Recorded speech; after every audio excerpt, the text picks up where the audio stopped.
going to talk about chords that look like this. In hoity-toity music theory talk, they are called dominant 7 chords because there are other types of 7 chords. These previous videos can be helpful to give you a deeper understanding of the concepts we are going to talk about. But if you want to wing it, that's okay too. In a nutshell, a dominant 7th chord is a major chord with a 4th tone added, a minor 7. It's always displayed with just a chord name and a 7 by it. The purpose of the dominant 7th chord is to create tension, which leads the ear to another chord. When we hear the next chord, our ear goes, ah, less tension, let's relax. So let's take a look at the C7 chord. We have the root, C. We skip the D note and include the E, skip the F and include the G. We skip the A but include the B, but we make it a B flat, and that is our C7 chord. C, E, G, B flat. Let's look at the A7 chord. A is the root, and we skip the B. We include the C sharp, skip the D, include the E, skip the F sharp, and when we get to the 7th note of the scale, a G sharp, we lower that by a half step or semitone to G. And voila, we have an A7 chord. That is A, C sharp, E, G.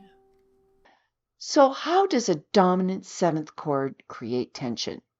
The distance or interval between the 3rd and that flatted 7th note is called a tritone.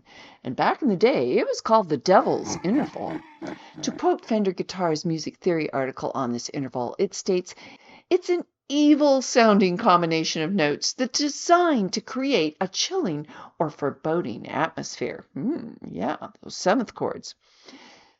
So technically, the 7th chord is a hybrid of a major chord, and then we add that evil tritone. So in order to go back to those safe, relaxing chords, the 7th chord needs to resolve and take away that tension.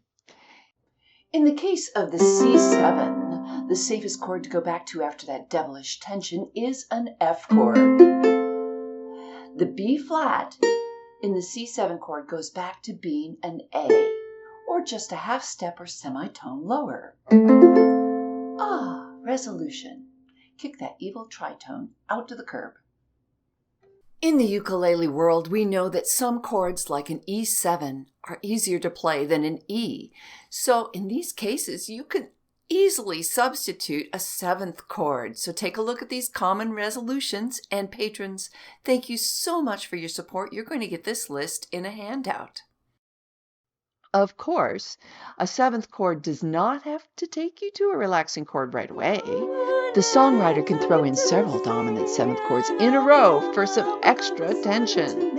Oh, we're going to a hooky la, a hooky, hooky, hooky, hooky la. So next time you play a 7th chord, see if you experience any tension.